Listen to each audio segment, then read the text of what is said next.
Fala, galera do PRU, tudo bem com vocês? Meu nome é João, sou professor de História e hoje é dia 21 de abril, feriado nacional, né? Dia de Tiradentes, dia da gente celebrar os feitos e a memória desse grande herói brasileiro, do mártir do processo de Confidência Mineira. Mas será que Tiradentes foi tão importante assim como a gente ouviu falar? Por que será que a gente tem um feriado dedicado só para ele?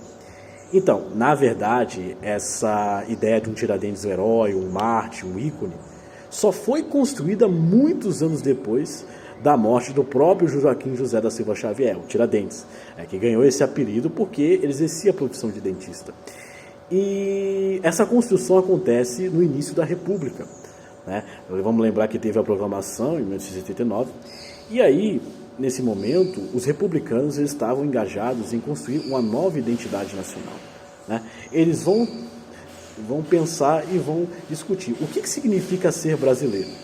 E aí, obviamente, que essa identidade tem que ser condizente com os princípios republicanos e tem que proteger e exaltar a República como sendo algo necessário para o bem do Brasil.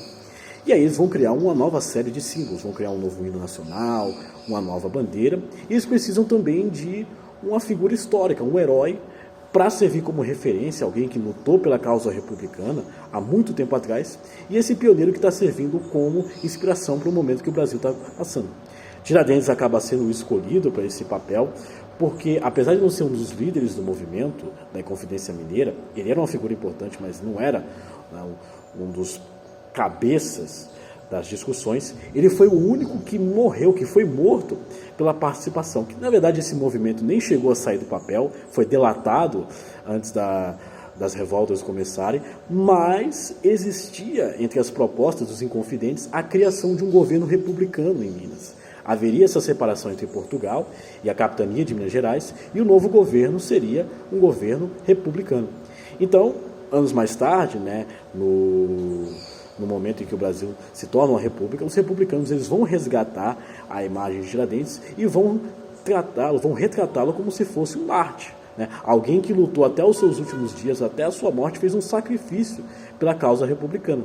Inclusive, é nessa época que a gente vai ter diversas pinturas que vão retratar ele como se fosse um Messias, né? Com cabelos grandes, a barba grande, as roupas rasgadas, sujas, né? Se aproximando dessa imagem clássica que a gente tem de Jesus. Então, esse caso de Tiradentes é só um dos casos que a gente vai ver ao longo da história de como o passado ele pode ser resgatado para servir a projetos políticos no presente. Tá? Nada é feito por acaso.